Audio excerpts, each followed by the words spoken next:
Hello and welcome, everyone. I'm delighted to have you join us for this uh, fourth of our five-part series, all about that place.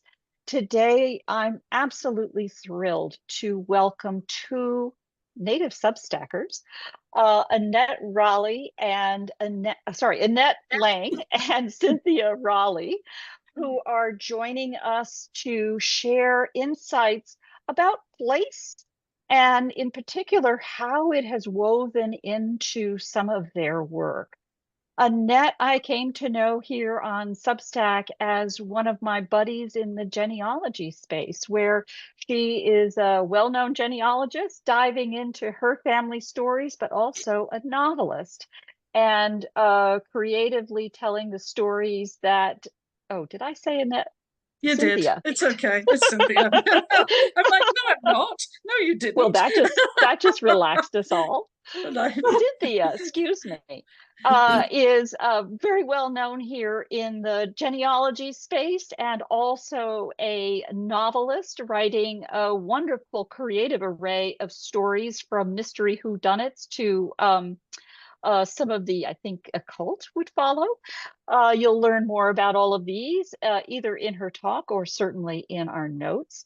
And Annette Laing is one of the very first Substackers to have followed me and very graciously offered some warm, fuzzy comments that made me feel ever so good as we joined in Substack. And she posts under the name Non-Boring History and offers a fabulous insight into both facts you thought you knew and maybe didn't actually know, and really the remarkable storytelling behind them. So I've asked them both to come and join us and share their insights on place, and you'll see it takes us into some unexpected places. So with that, let me get out of the way and have Cynthia go ahead and take over. Don't let that lip sync bother you. We'll be just fine. Okay. Thank you. Hello, I'm Cynthia Raleigh, and I am talking about my one place, which is El Dorado, Illinois, which is in the southeastern portion of the state. This is where my dad was born and lived until the mid-1950s when he moved to Indiana, which is where I was born. Um, I'm going to, most of his family, though, lived out their lives there in El Dorado. Southern Illinois, the lower third of it has been known as Little Egypt for a long time. And the predominant theory about that is that in the 1830s, the crops in the northern part of the state were not good at all, while in the south, they were productive and they had good harvests. So they compared that region to the Nile Delta area of Egypt, and they called it Little Egypt, and they still do. There are buildings everywhere that have Egyptian symbols on them, newspapers that were called that. Uh, it has just stuck around. We traveled to El Dorado to visit pretty frequently, and I always looked for this sign when we were on the way, the old Sorehead sign, because that meant we were there. It was right on the city limits, and my dad always liked to pick a new person every time we went to decide who was the old Sorehead for that day. I also looked for Big John, which is in front of a grocery store to this day, because that was almost to our turnoff. And if you can see the map over here, it shows below the dotted line is the area that is considered Little Egypt. El Dorado didn't get its name from the mythical golden city of El Dorado. It actually is a combination of the surnames of the two principal founders, Samuel Elder and Joseph Freed. They named it El Dorado, and it did devolve down into El Dorado over time, and there are 1,000 theories why, but nobody knows for sure. So you can see this here on the right is Samuel Elder's stone and Joseph Reed's stone with his wife Jemima next to him in Wolf Creek Cemetery. Now, Joseph's stone is broken, so my husband's there holding the stone together for the photo. These two men donated land in 1857 to plat out a village. And it could be that it was because of the amount of traffic that they had, traveler traffic through the area, because two historic trails converged, ran together, and then diverged again right where El Dorado is located. the Goshen, and the Kaskaskia trails.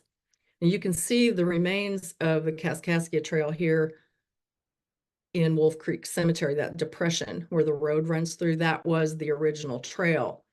And it ran from Shawneetown on the Wabash on the eastern side of the state, across the state to Kaskaskia, which was at one time the capital, so to speak, of the Illinois territories.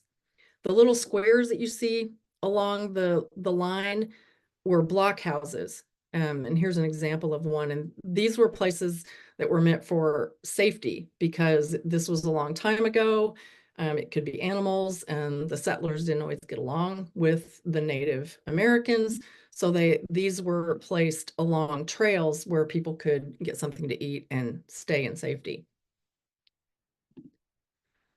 This is a downtown photograph from a long time ago. There's the intersection of 4th Street and what is now Locust. It used to be Main. The streets are still dirt. The Toggery building, it's on the awning. It's hard to see, but they probably sell clothing, things like that. That building is still there.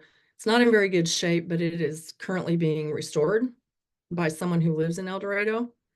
The First National Bank on the left was demolished at some point. I don't know exactly when, but it was replaced by the Flatiron building here on the lower left. And my dad's photography studio was on the 2nd floor of that building. Along in one of these windows there is where he took the photograph of that Texaco station on the beginning slide. It's not there anymore either. Over here on the lower right, you can see where it was. Something else that's not there anymore is Meagle Lake. And I had never heard of this, but I saw it on this 1894 Sanborn map, which is what insurance companies used to determine the amount of coverage on buildings, whether they were houses or businesses. The dotted lines represent water lines that ran from the lake to a flour mill and to a sawmill. I've marked on the Google map the approximate location of where they would have been is where the lake would have been if it were still there. I don't know if pumping the water just completely depleted the water and ran it dry from the lake, or if they filled it in on purpose to get more building area for downtown, but there's really no sign of it anymore. There's a pharmacy right where that lake was at one point. This is the City Hall. It was built in 1924 and had a refurbishing in 1954.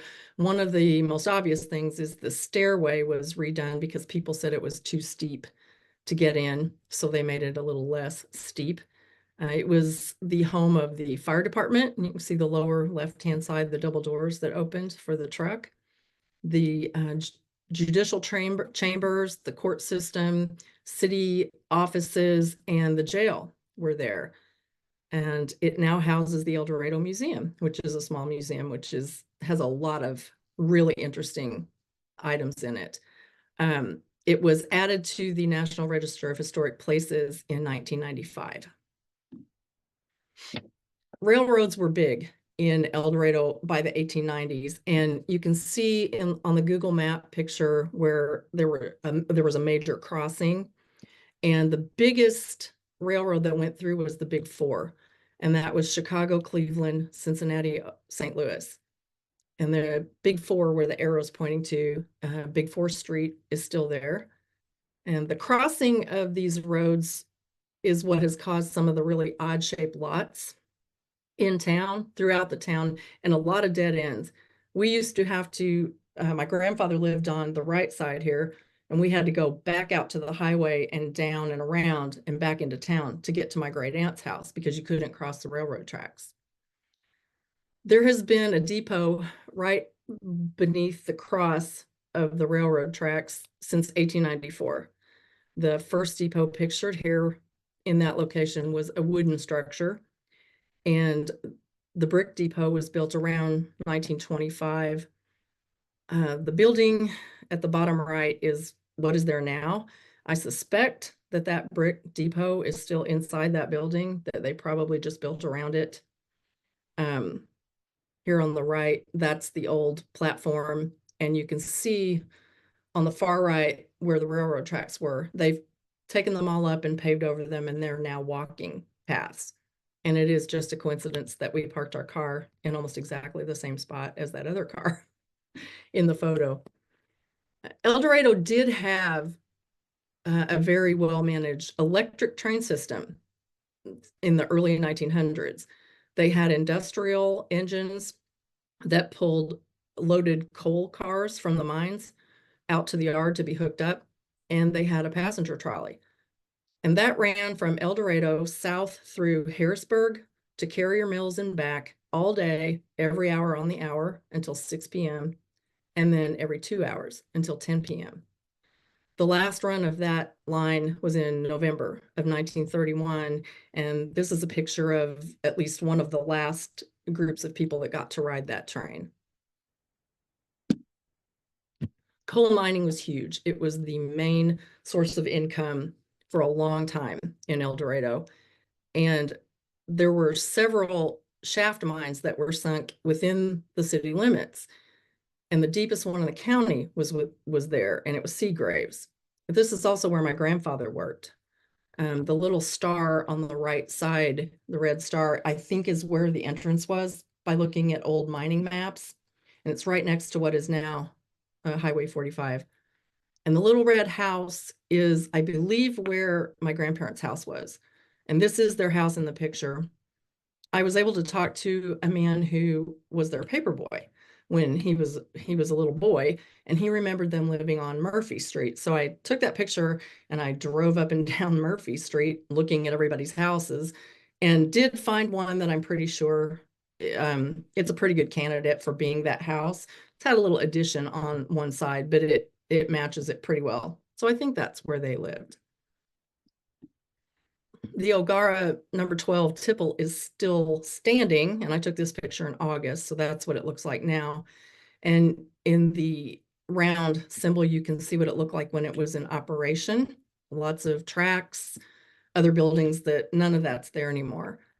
It ran from 1923 to 37 because the Great Flood of 37, which flooded the Mississippi, the Wabash, the Ohio, and the Saline River, filled it with water. It closed down and it never reopened.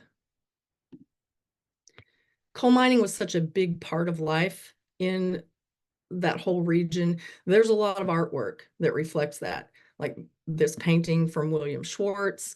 There are murals on buildings that depict coal miners and the mining operations, and this statue, which was donated to El Dorado. There are some very good artists that come from the area. Janet Bixler does historic scenes from the past. And on the right, this was from my great aunt, Irma, who did country scenes. The big scandal in El Dorado started in 1977 when the 22-year-old son of Dr. Dale Cavanis was found shot on their catfish farm property. And that crime went unsolved until 1984, when another one of Dr. Dale's sons, also 22 at the time, was found shot in St. Louis. There was a lot of insurance money involved, so you know where this is going. He was arrested and convicted and sentenced to life in prison. And this is the Cavanis home in Harrisburg. And my grandfather married again when my grandmother died, and his second wife was named Myrtle, and she was a patient of Dr. Dale's, and she would not believe that he had ever done anything wrong. She was very adamant that he was perfect. So we heard a lot of that from her. Now, how can the Beatles have anything to do with El Dorado, Illinois? Well, because George Harrison's sister Louise lived in Benton, Illinois, 30 minutes west of El Dorado. And in 1963, two of her brothers, George and Peter, came to visit for a while. And they went around, saw the sights, did all kinds of things. But on Saturday evening of September 28th in 63, they drove over to El Dorado to watch a local band play at the VFW. George brought along his Rickenbacker guitar that he had bought on the trip. And eventually he walked up onto that little stage and he sat in with the four Vests, who had the best night ever, for a few songs. And we now have George Harrison Drive right next to the VFW and a historic sign out front talking about the Beatles and their touch with one of the Beatles. And for fun, this is an example of some advertising that was done before TV and the internet. That's my grandfather standing there holding the flag in his World War I Navy uniform. Probably get paid a few dollars to do this. And you can see the guy in the back there driving this float around. And I have no idea how they managed turning the corners because these streets are really small, but they did it. And these are some memorable pictures from the El Dorado that was. There's another photo that my dad took of the Texaco station, this time in winter. The upper left is my grandmother Lillian standing in Locust Street. And she must have worked there because there are like 3 or 4 pictures of her in exactly that same spot. And this is her again on the far right with my Aunt Irma, who was Irma Boatwright Falls, and her mother, Lucy Virginia McCartney Boatwright. The lower left is a picture of that same intersection when El Dorado was a bustling town. And then on the lower right is the first grade class from Lincoln Grade School with my father right there about the 5th from the right, scowling very earnestly in the front row. And that is my El Dorado presentation. And this is where you can find me if you want to. The link tree will take you to those Substack and TikTok, as well as several others if you want to look me up. And I appreciate you watching my presentation. Thank you. Thank you so much. That's fabulous. That's fabulous. Any quick clarifying questions? Or shall we just, I'm going to suggest we go ahead and just go straight into your talk, Annette.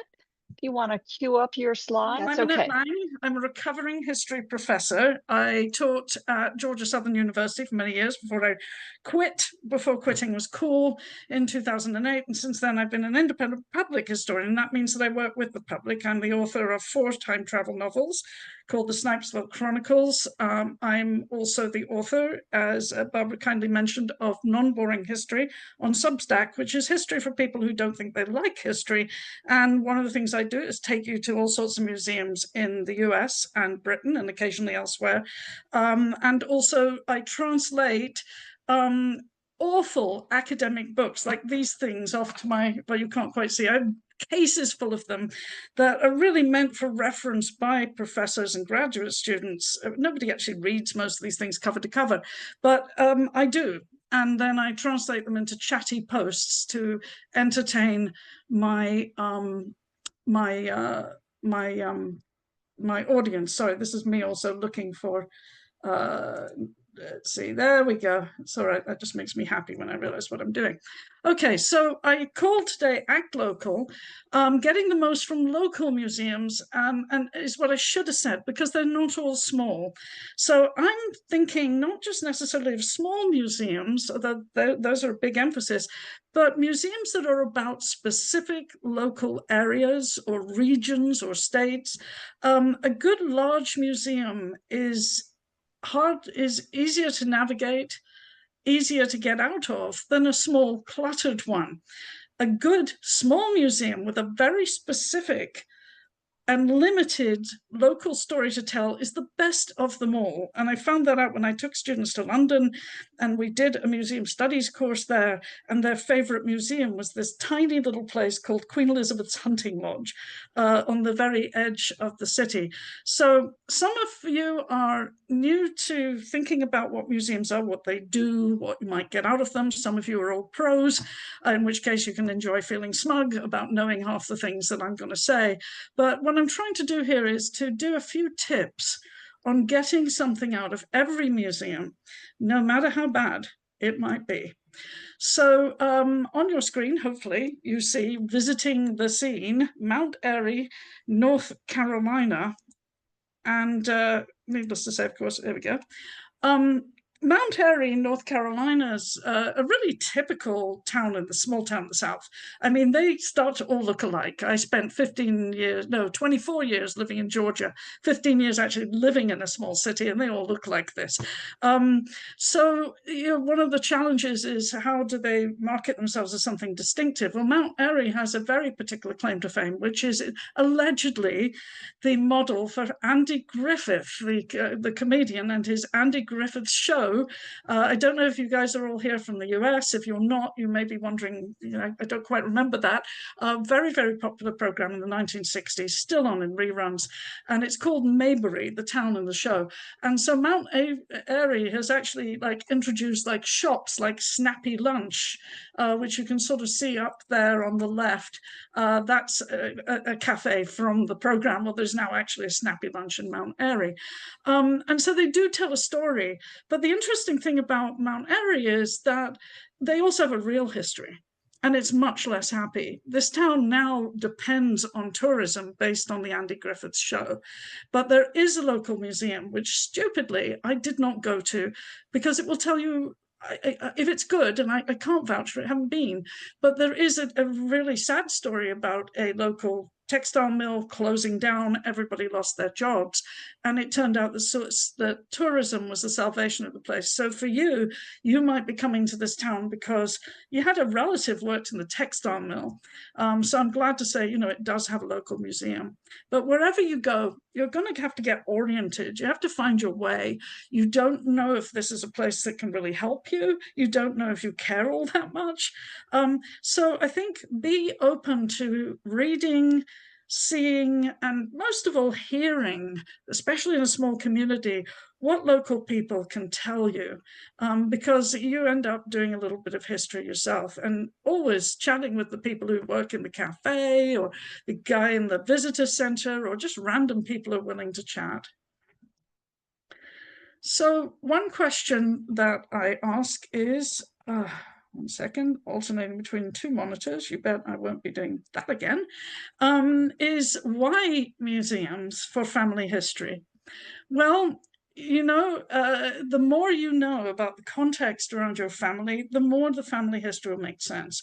I mean, if you're just looking for the Lord or the King in your background, I can't help you. And I'll be honest, everybody has one of those because of the exponential way in which ancestors multiply. If, on the other hand, you want to know how your ancestors lived, then family history, the best thing you can do is get a better sense of the past. Now, how do you do that when the history books that professors publish, which are really the best ones, are pretty boring? I would say get a start with museums, because those are directed to the public.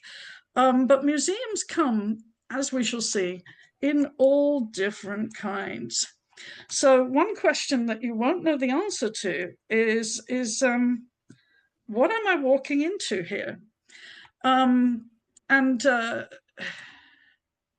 Excuse me. There are lots of different types of museums, goes without saying. Small, big, good, bad, indifferent. But it's hard to know in advance what they will be like. I mean, you can look at pictures, that might help, but often you don't really know whether they're good or not until you get there. And reviews are terrible for museums. They all say 4.8, I learned lots of information. The woman who talked to us knew her stuff. It was very educational. I mean, to me, that's all signs of people who are saying to themselves, I must be stupid because I didn't get this museum at all. I was bored out of my mind, and I don't want to look dumb in the reviews. So I'm going to say something like, oh, it was very informative. And unfortunately, as a guide for the rest of us, it's not really a good idea. The good news is there's a lot of luck involved, and I mean, never pay a fortune to get into a museum. It's more often a tourist attraction than an actual museum.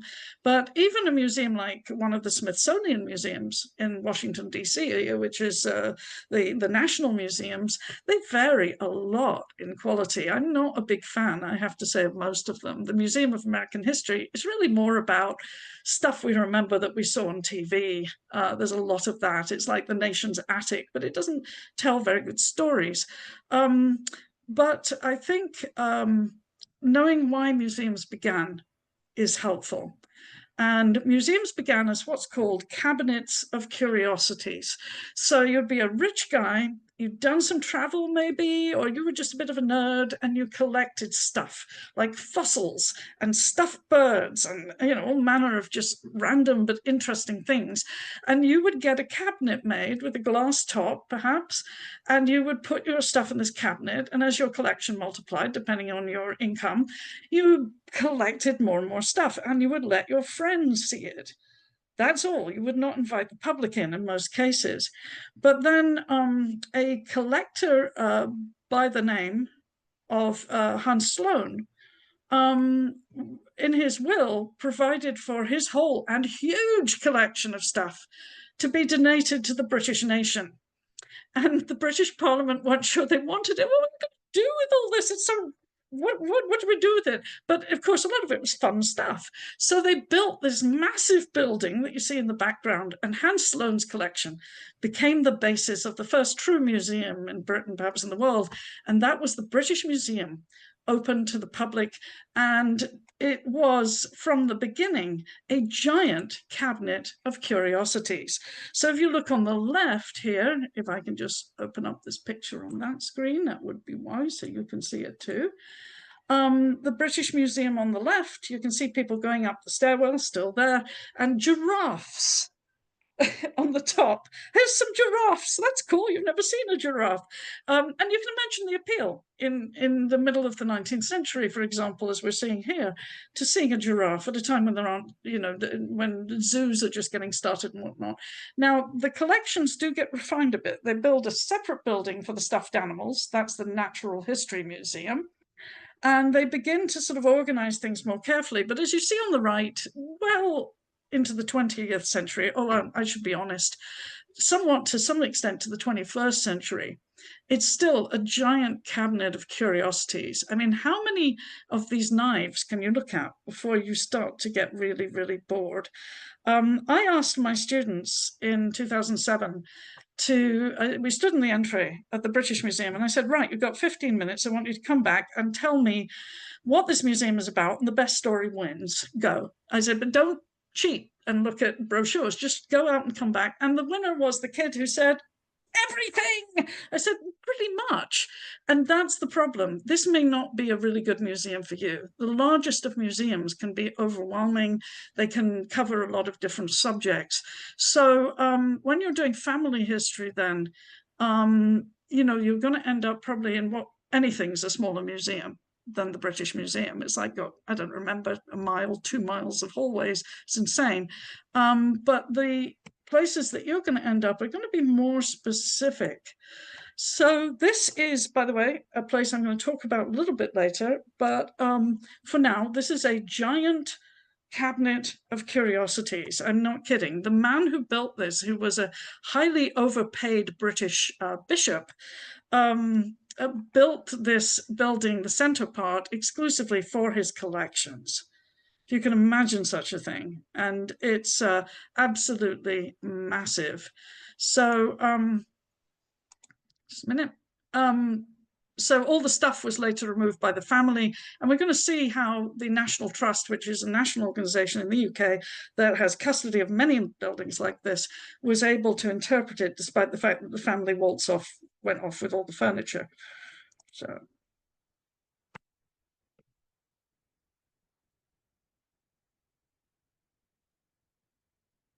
Local museums are also, most of them, even today, many if not most, cabinets of curiosities.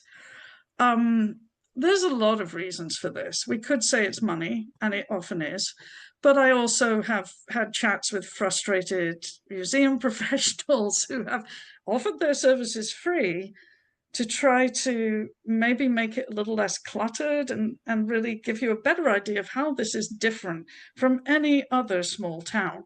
And the reality is, anywhere you go to in the United States or in the UK, you will run into museums like this, and the stuff will all be pretty much the same.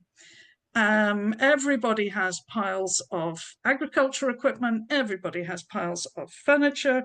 There's no distinction between whether this stuff was from the 20s or whether it originated in the 1850s. When did this arrive in town? What impact did it have?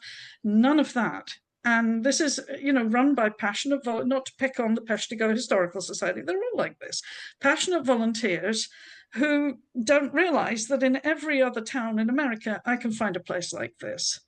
And what I'm looking for as a historian who's writing for the public is what makes Peshtigo special?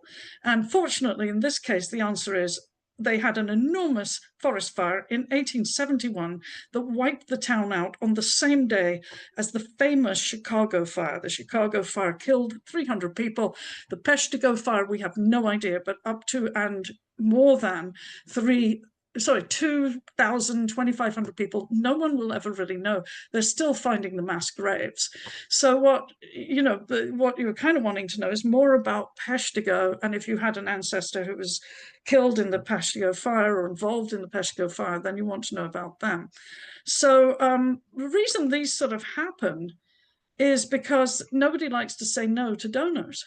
And they've got to. They keep saying yes. And finally, this museum has had to start saying no, they don't have room. But I know of a local museum, a regional museum in Nevada, where they have kept saying yes, and they're now building a whole new wing while they're not putting any money at all into the story they tell downstairs, which is from the 1970s and is horribly out of date and really dull. So you obviously don't have control over what local historical societies do. And I think what I want to explain is maybe what on earth do you do when you have specific ancestors, or you just want to know about what the town was like, and you walk into one of these, and there are ways. For me, stumbling on the unexpected is always a good thing. I do give it a fair shot. I spent 2 hours at this museum, which was essentially, it's in an old church, 2 large rooms, plus there were a couple of smaller ones. And then, yeah, I mean, vast. And, mostly it was just a cabinet of curiosities, just piles of furniture. But I was walking by and I saw this folder, and this is just luck. I'm not attributing this to anything special on my part, except determination to find something to talk about.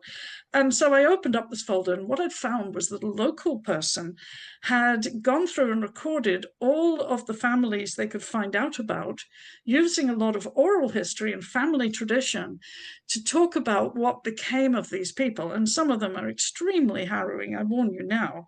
It's not pretty. It's a forest fire. It turns into a blazing inferno, and they still bring firefighters here to learn from the Peshtigo fire. If I have a complaint, it is that with just a little help from a public history department, they could tell the whole story of Peshtigo. If you actually want to know the whole story of Peshtigo, they have an extremely long orientation film. It does digress a lot, and but what I also learned is the man who did the film is still in town. He's going to be a chatty soul. He's your man. If you have time and you have enough family in this one town that you visit, it's worth finding out if you can get together with this guy. And this is all on the hoof. You couldn't have found this out ahead of time.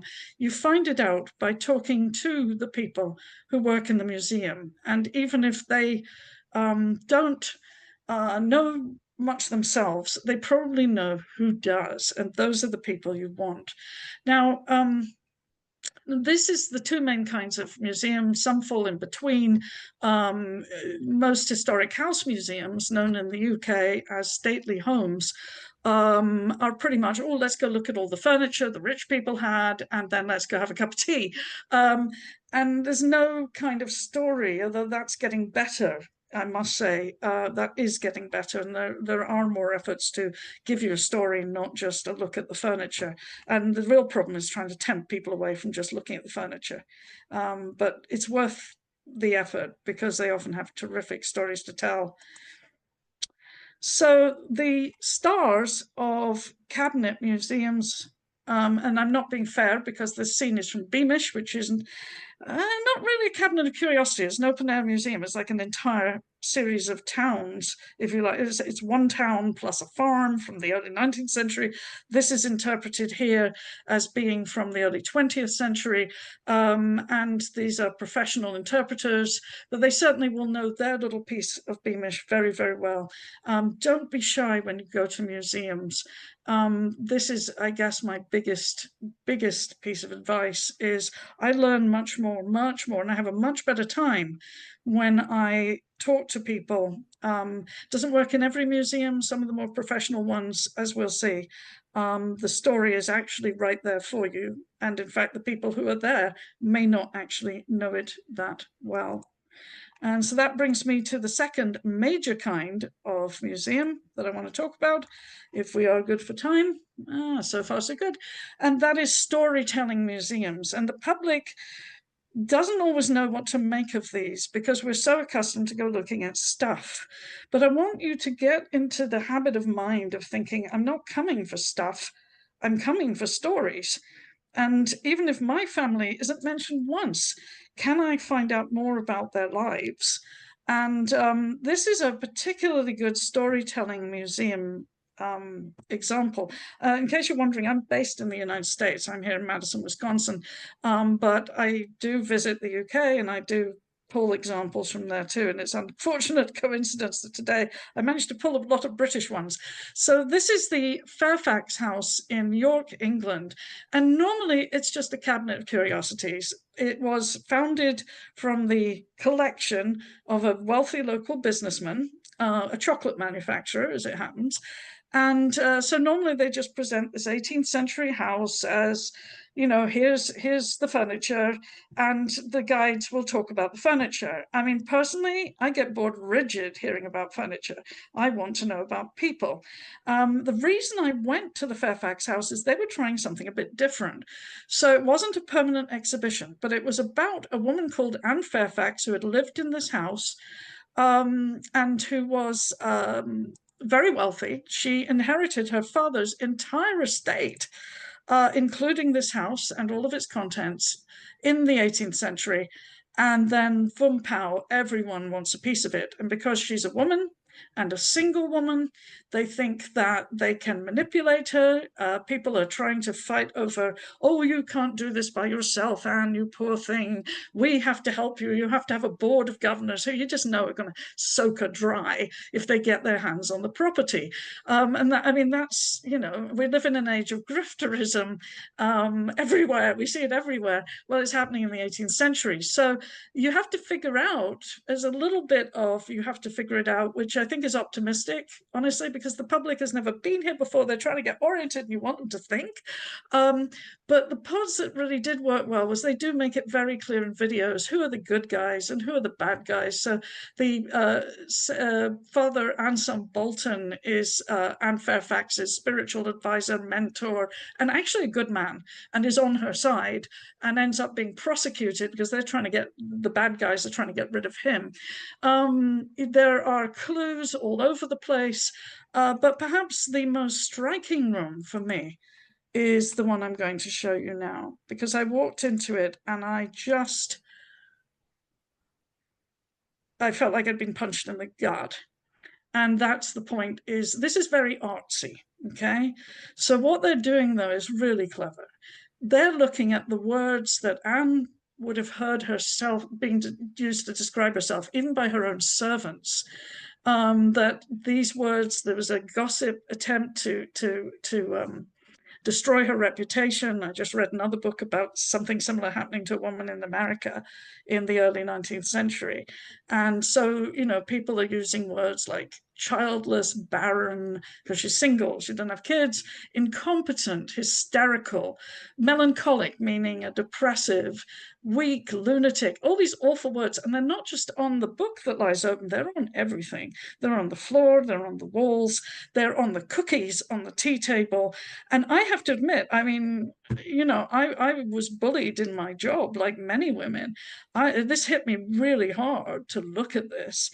And I thought, this is brilliant because it shows the kinds of challenges that a woman landowner faced, and this specific one, it's thoroughly documented. We know this was going on.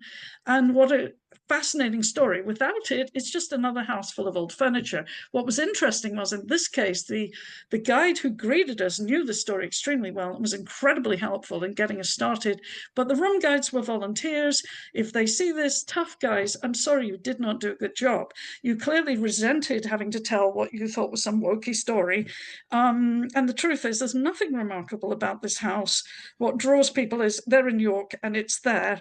What is fascinating for me was this exhibit. So I actually stopped the tour guide who was rambling on about Chippendale furniture, and I said, look, aren't we ignoring the elephant in the room? And he looked quite startled, and I don't know why. So I don't want to say why, but I do know that sometimes in a case like this, the interpretive staff is working against them doing these stories. And please don't feel that you should, because I think what you're seeing here is suddenly this house is coming to life, and Fairfax is coming to life. She flees York to go to London to get away from these people. Suddenly York is a heck of a lot more interesting. This house is a heck of a lot more interesting. So that's a really lovely example, to my mind, of a storytelling exhibit, and I'm so sorry that it is no longer up. It was just last year, and I was lucky to see it. So this takes me to my first visit in many years to Canada, like this past summer, and the Museum of Vancouver. So a local museum, but not a small one. It's a storytelling museum. And it's really, there's something for everybody. And the story is on the walls. So take pictures of the text. Then you can read it at home when your feet aren't tired. Most museums now will allow photography. Go ahead and ask. Usually they don't like flash, but you don't need flash with a camera, with a phone camera. So the stories vary a lot, from the relatively cozy story on the right, which I really enjoyed because I'm originally from Scotland. I grew up in England, hence the accent. And that's the story of a butcher shop in Vancouver. James English Reed, who was a butcher from Scotland, and he cut the meat the way that Scots like it cut, different cuts from what we normally get in Canada or the US, and he made haggis.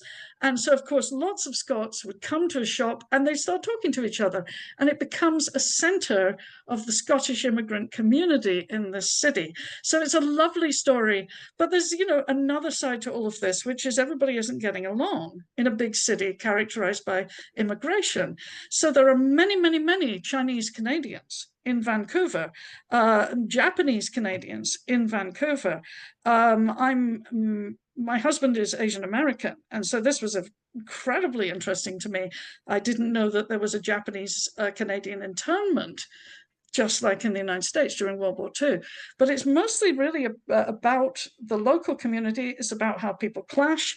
And the reality is, we want a nice, cozy history, but does that make any sense? If you think of the world today, well, all I have to say is, if you look at how divided Britain is right now, how divided the US is right now over all sorts of issues, and it breaks my heart, then you know that things are never quite that simple.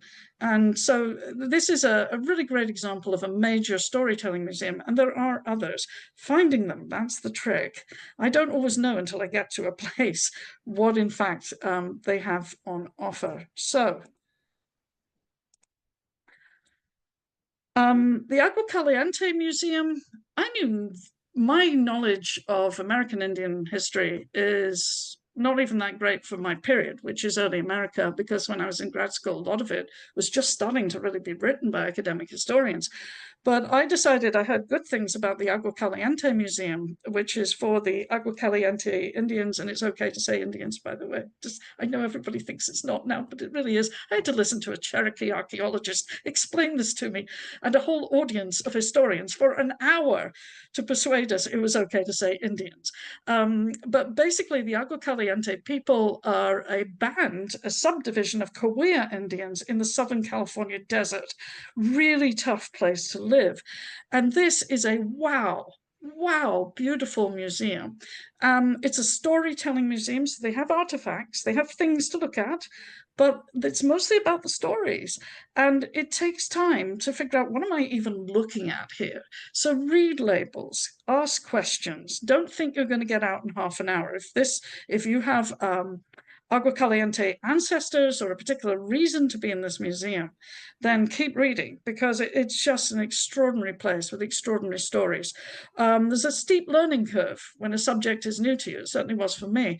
And I talked to people, including in the back right, they had a gallery cart and they had a young trainee teacher who was explaining the use of some of the objects and you could handle them. He was great. He was fascinating. So talking to them, what we're seeing is that there are 3 different canyons abutting Palm Springs, and the canyons is where the people lived. Why? Water, food in the form of date-producing palms, animals nearby. They weren't living on the desert floor until they absolutely had to, because it was much, much harder than very smartly living in the canyons. And each canyon had a different set of families.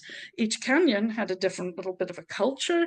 Really a spectacular kind of place. And also, I said it's storytelling, no kidding. A lot of it is really videos, and people tend to skip short videos. Oh, I don't want to stand here and watch a video. I came here to see things. Don't. This is the story, and it's nowhere else. And what you're finding is a range of people, young and old, with different views and ideas. And what they have in common is they're all Agua Caliente Indians. And the Agua Caliente people own the museum. They do not work in it. I don't think there's anyone Agua Caliente who actually works in it. So this is your chance to kind of meet them and to hear some really fun stories, because it takes the story all the way to the present day. We start seeing how complicated American Indian life is. It's not just frozen in time in the canyons. By 1919, they're sending delegates to national conferences of Native peoples to talk about issues that they have in common, and that's still going on. That's still going on. So it's kind of broadly educational, even if it's not directly relevant to your family history. By the way, it is a beautiful, fabulous museum, and it's funded by the Agua Caliente people's 3 casinos in Palm Springs. So if you go and make a donation, this is the kind of wonderful cause that it goes toward. Now, not all museums, of course, storytelling museums have lots of money to spend and not all as flashy as the Agua Caliente Museum, but they can still be really good. The Catawba Nation, so by coincidence, another American Native Peoples Museum, the Catawba Nation in South Carolina, their museum is in their former school. They now have a modern school next door. And the school was originally set up by the Church of Jesus Christ of Latter-day Saints. Who'd have thunk it? So if you do LDS genealogy, another interesting thing to be aware of is, boy, they got far and put schools in places. And the end result is that many Catawba people today are Mormons. You know, who knew? So the church kindly donated the building. It's now used as a cultural center. That includes the museum. And the museum is 1 hallway, 1 room that doubles as a community room, and a very, very large and good gift shop. Now, you might think, that doesn't sound like much. I loved this museum. It's good displays, great storytelling, very engaging. And you come out knowing a lot more about who the Catawba are, how they differ from other Native American nations, and how they see themselves. And at the same time, they didn't do this by themselves. And this is very typical among if I may say so, among Native museums, is they're very keen to talk to historians and archaeologists and get what we can contribute. So they did. They consulted with archaeologists and historians. It all lines up with known facts. And they apparently should be getting a casino at the Catawba Nation soon. So hopefully this will be transformed in future years. One of the great things about this is it takes you to places you never expected to be on. In my case, Native people's reservations, which I had shamefully never actually visited. And you see the range of them, and you start to understand how they're still there. They're fascinating. And, you know, a lot of the prejudice and discrimination really comes from people don't actually realize what they're doing, what they're up to, and how absolutely fantastic it is. And one of the things is pouring money into things that benefit the whole community, like this museum. You will be made very, very welcome. And that's true of any museum of any people. Nobody should feel like, oh, I don't belong here. And I've never been made to feel like I don't belong. So with visiting ahead in practical terms, looking at my time here, call ahead if it's a small museum on the same day if you can. I drove 3 hours to Peshtigo, Wisconsin, and it was open. I don't know that I would have done that again. I think I would make sure that I had something else to do in the area, but rather than just to this one small museum. But make sure it's going to be open. They often rely on volunteers. They're often closed.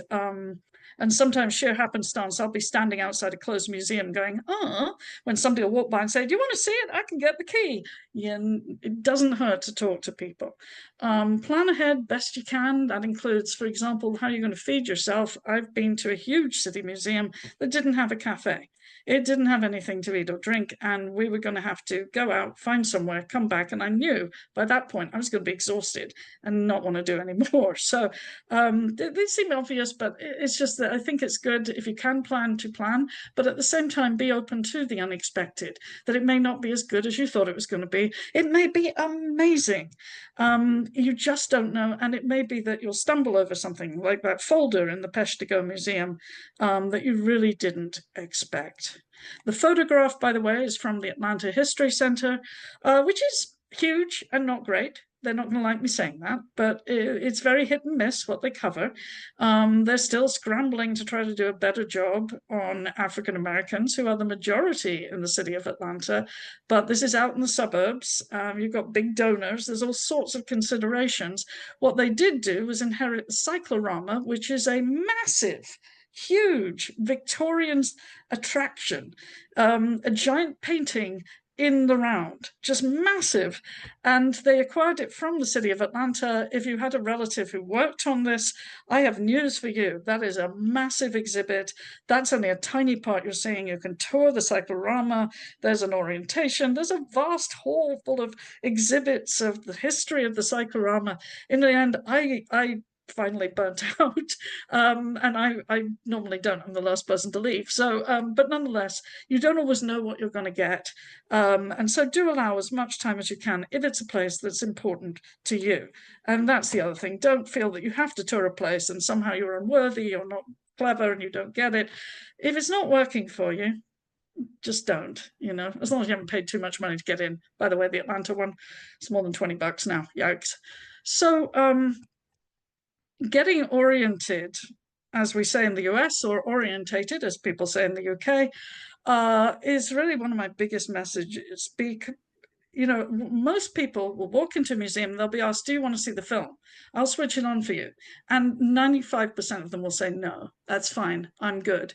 That's the biggest mistake they make. So they wander around looking at the stuff, they don't really know what they're looking at. They try to read the labels. They don't really quite know where they are, and they don't stay very long, and they don't have a particularly good time. So I suggest watch the movie, even if it's old, even if it's rubbish. It still gives you a sense of the place you're in and some interesting things that happened there. And many of them now are really, really good. The one at Fort Raleigh, which is home to Roanoke, the original English attempts to settle America, which, as you may recall from high school history, went really, really badly. The second one, everybody sort of vanished, either died or were adopted into native tribes, which is what we think actually probably happened to a lot of them. But it's an interesting place. There's not a lot to see outside, which is why I called my post at Non-Boring History not much to look at, much to imagine. And I had been told at another national park, because that's what this is, the day before I chatted with the woman in the gift shop. And she said, oh, you're going there. Get Ranger Josh, or Ranger, there was another one. So I'm sorry to him, I can't remember his name. But she said, those two are really good. So I did something I don't normally do, which is I went to a talk, and it was held outdoors. And I thought, how is this going to go? You can always get up and leave. I thought, but I don't want to be rude. It was fantastic. Ranger, I couldn't have done better than Ranger Josh, and I have a doctorate in early American history and taught college for many years. And he was funny, he was clever, he was accessible. And when people were done, they had a much better idea of what they were looking at, why it mattered, and why it might mean something to them. And that really is, so don't be shy in chatting with people, asking questions, trying things. You can always walk out, don't feel sheepish like me. Just whatever you feel works for you. Make the museum your place. Now, Barbara, I am looking, it's precisely 7 o'clock. Do you want me to cut it short or keep going? Or Keep going.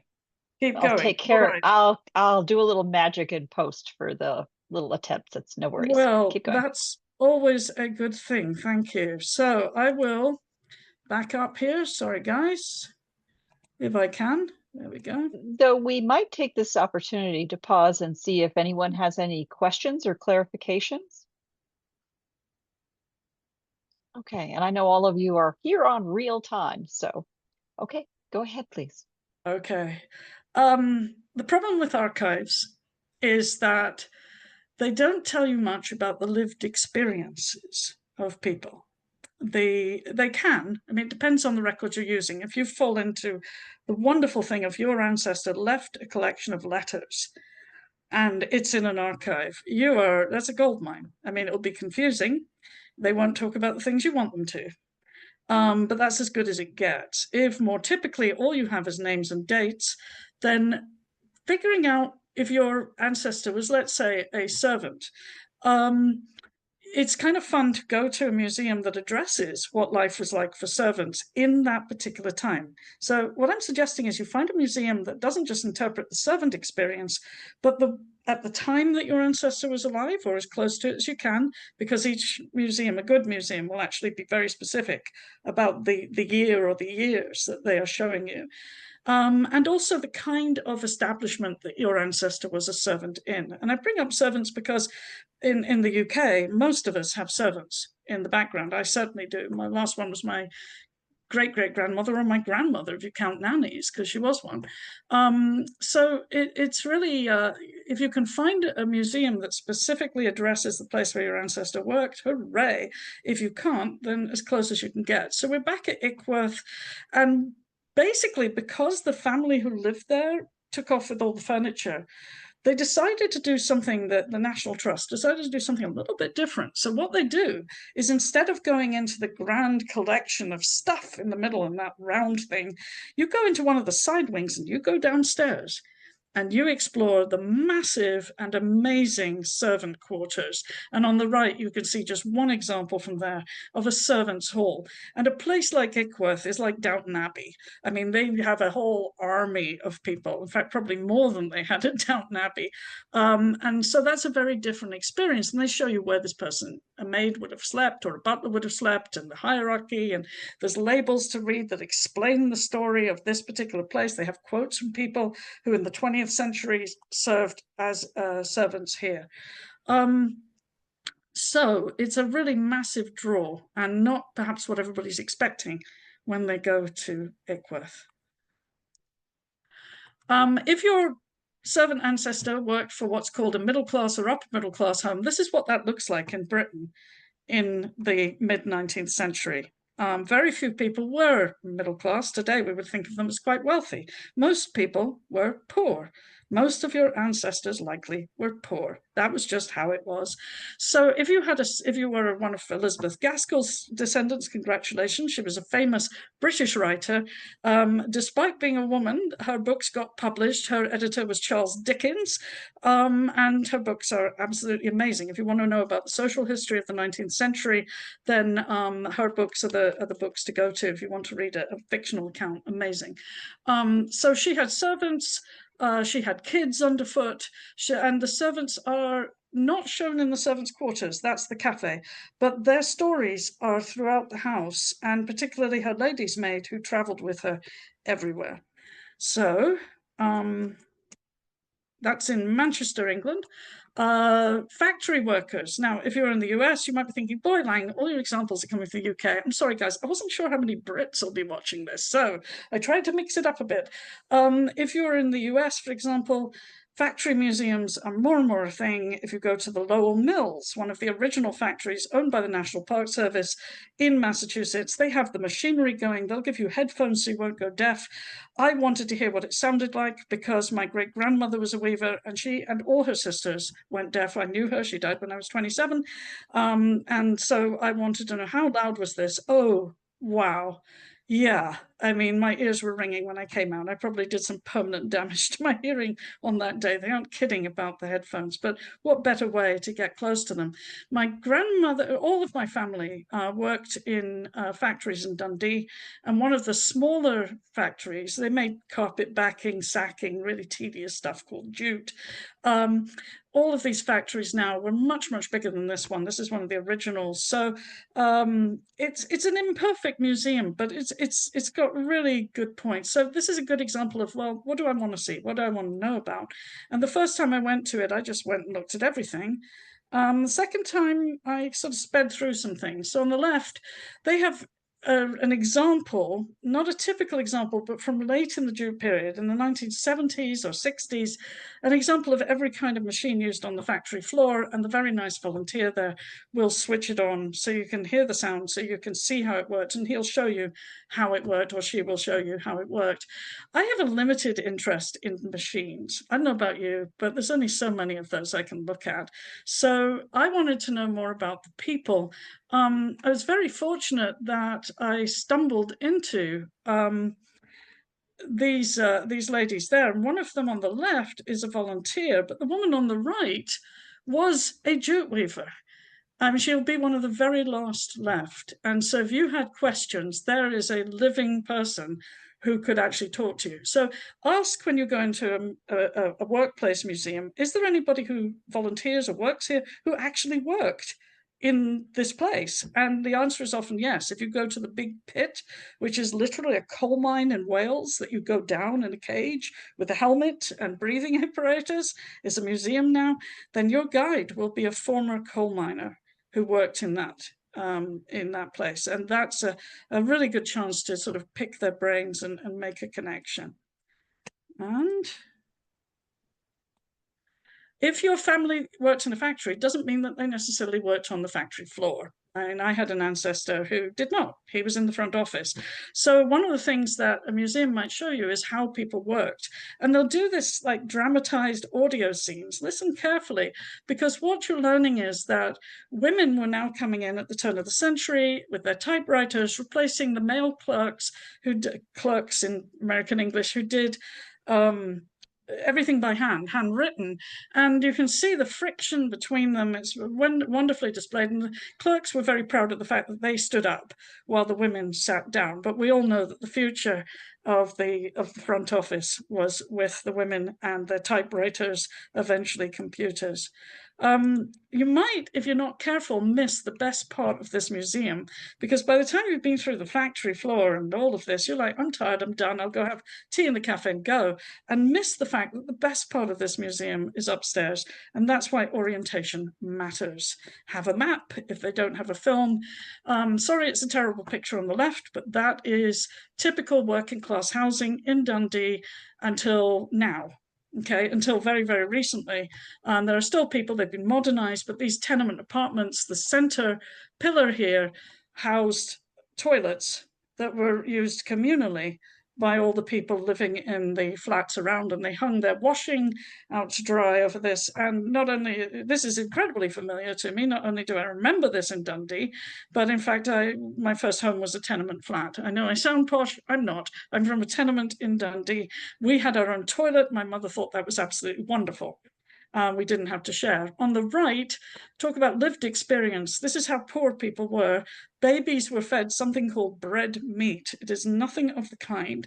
It is bits of bread, boiling hot water put on top, and then add a little milk and sugar like you're making tea, pulp it up, and that's what they were feeding to the children. No shock then that at 5'1.5", I'm pretty typical of Dundee people. That had a lasting impact on people's height and health and the way that they ate across the generations. So Dundee particularly, people still eat an awful lot of junk because, you know, this diet from the Industrial Revolution. So the things that you can learn, by the way, yeah, the guy sitting on the toilet, yeah, that is actually shown in the museum. You open the door slightly and he yells at you. It gives you quite a startle. On the right, our apartment did not have a bathroom. We had a toilet, it was ours, but we didn't have a bathroom. So that is not me, but except that my bathtub was plastic. That's how we bathed. Extraordinary, isn't it? In the 60s. Yeah. Right. So tell me when I need to shut up, Barbara. I have I think we want to, let me put it this way. In the interest of asking questions, I yeah. think it's, you were talking about how important that is. I think we want to make sure that everybody has a chance to ask questions, or maybe it's just me dying to ask questions. Well, can I do this? Can I just get Sure. do a couple more very quickly just to make one last Absolutely. point? And then I will absolutely do that. So I'm going to fast forward as one does and talk quickly. I'm terrible. I was a college professor and never finished a lecture on time. Did I mention that before?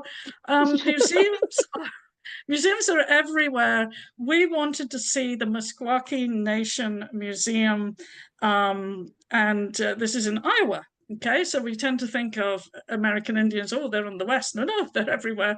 And in fact, those are some local ladies sitting right there. But that is not actually the museum. The museum was closed on a Sunday. So we thought, well, we're here now, we're passing through.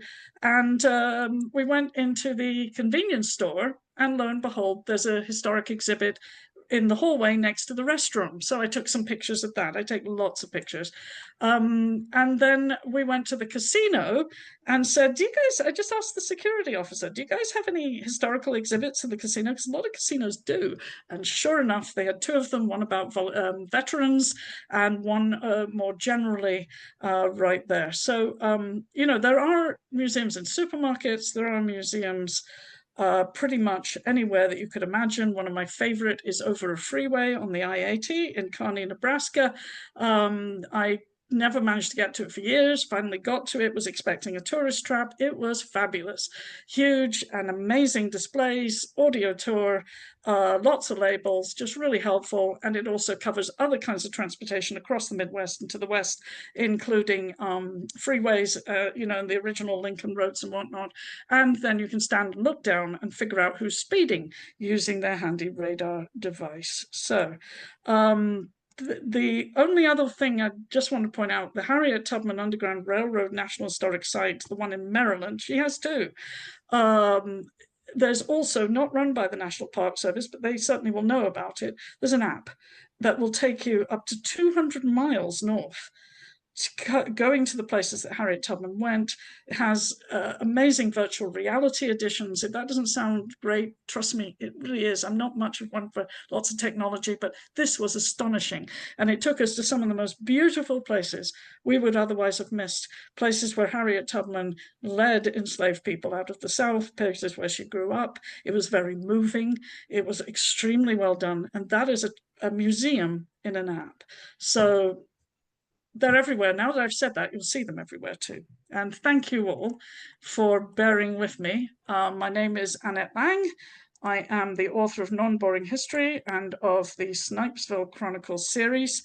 My website about everything I do is AnnetteLaing.com. My Substack is AnnetteLaing.substack.com, or just Google Non-Boring History and you'll find me at the top of the results there. And then my books. There we go. That's the first one in a 4-book series about 3 American middle schoolers who find themselves in World War II England as time travelers. Oh, that was fun. That was such fun. Okay. Thank you very much, Barbara. And thank you, everybody, for listening to me ramble. Thank you so much, Cynthia and Annette. This was fabulous. Go ahead, please. I see. Oh, Cynthia, go ahead and ask. I just wanted to ask Annette, when I know you said you go out, you drive sometimes long distances to these small museums, kind of a twofold question. Do you plan a trip ahead of time, like hitting several of these en route there and back? And also, how do you find some of these museums? Do you just happen upon them? Do you have a source that you know, a way that you go about trying to find the small museums to visit? That's a really great question, 2-part question. And, you know, there is no one source. If we listed all the museums, historic houses, historic sites in America, we still wouldn't hit them all. And estimates of the number range from 300 to 800,000. So if you did a guide to them online, and you'd have to keep it up. And these museums are, sometimes they go out of business, sometimes changing. So the answer to your first question is that I sometimes plan and sometimes don't. So I decided, I got into all of this in 2018, before the pandemic, decided that I was working on a book on a novel, which I have yet to finish, on the trip west in covered wagons. And so I said to my husband, how about we take 2 weeks and we drive, we'll fly in, we were living in Atlanta, we'll fly into Indianapolis and we'll drive west. And I had these guidebooks produced, they're free, produced by the National Park Service. They give exhaustive details about, they stopped and watered their horses here kind of level, and you can see the tracks. And I thought, great. I did not prepare. I was awful. I'd read a few, more than a couple, but a few books of people's diaries. So I shoved some of them on Kindle and brought those with us. But we followed those directions and we hit as many museums as we could, but mostly it was just being there and seeing the trails left behind by the wagons. So that was extremely cool to do that. And in terms of, sorry, the second part of the question, have I covered that? Hold on, you're muted, Yes, Cynthia. yes, I understand. I mean, I know there couldn't possibly be a list of them. I just wondered, do you make I wish there note? was. I wish there was. I wish there was there was the last book to come out on evaluating and appreciating museums was 30 years ago. I don't think I could imagine a list, and I do stumble upon things. I mean, we were driving through Wyoming and I looked, there was a brown sign, okay, there's a museum or something like it, and it said the Museum of, oh, I have the book right here, I know I do, I can't remember the lady's name, darn. The Museum of whoever it was, Florence Smith or whatever, and I'm like, well, who's that? I have no idea, I don't know anything about why, it was Montana, sorry, Montana, I don't know anything about Montana. So I looked it up on the Google, and I said to my husband, pull over. And he did this little screech off the freeway. I said, she's an English photographer, a Victorian English woman who ends up in Montana taking photographs. And she has a museum. And that was the museum that I mentioned that was closed.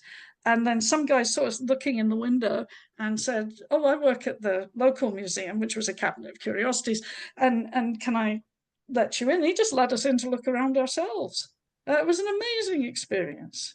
And pictures of her standing on horses and things. She was nuts.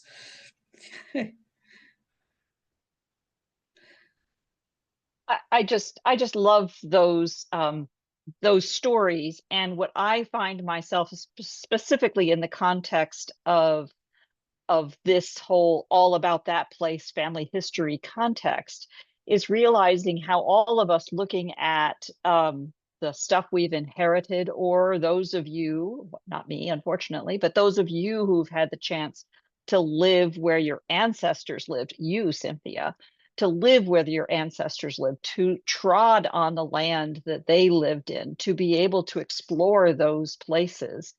I find I'm thoroughly inspired to be asking those questions. There's one fundamental through all of this for me, Annette, is you keep talking about the difference between those cabinets of curiosities and those who have had the confidence to tell a story and the wherewithal or money to be able to tell donors or other money sources to back off. This is the story we're going to tell. That's really hard to do as authors. Oh, yeah. As authors on a free platform, you can get away with that to a certain extent, but I think finding ways to challenge that or channel that, I think, is really interesting. Well, I will tell you, museums are often contested. And I did a course in public history where we read a book about the creation of the Holocaust Museum and the fighting, and it took years. How do we interpret the Holocaust for the US? Do we give space to Romani people? And if we do, how much? Or it should be mostly be about the massacre of 6 million Jews? And how do we interpret this for Americans? And it was very contested, and a lot of times in these discussions there are no historians. And we're an interesting lot. We are not there to make moral judgments. I mean, we are about the Holocaust and slavery and things like that, but we don't endlessly talk about it because we already know as a given is horrible. What we're more interested in is trying to, in something less dramatic than the Holocaust or slavery, is trying to understand different perspectives. And I would say, even with the Holocaust, why the heck would anybody have done this to people is a question that some people set out to find out. I would not want to be a biographer of Hitler, because you have to get into that man's head, and that's not a happy place to be. So we look at all sorts of things, all sorts of perspectives. It doesn't mean we don't have moral judgments. We do. But, what we're trying to do is just really understand what's going on. In order to do that, you have to look at a lot of perspectives. So, I mean, the more professionally run a museum is, hypothetically, the better it is at that. But the Holocaust Museum is part of the Smithsonian, and they probably receive more kind of, what's the word I'm looking for? More kind of attacks.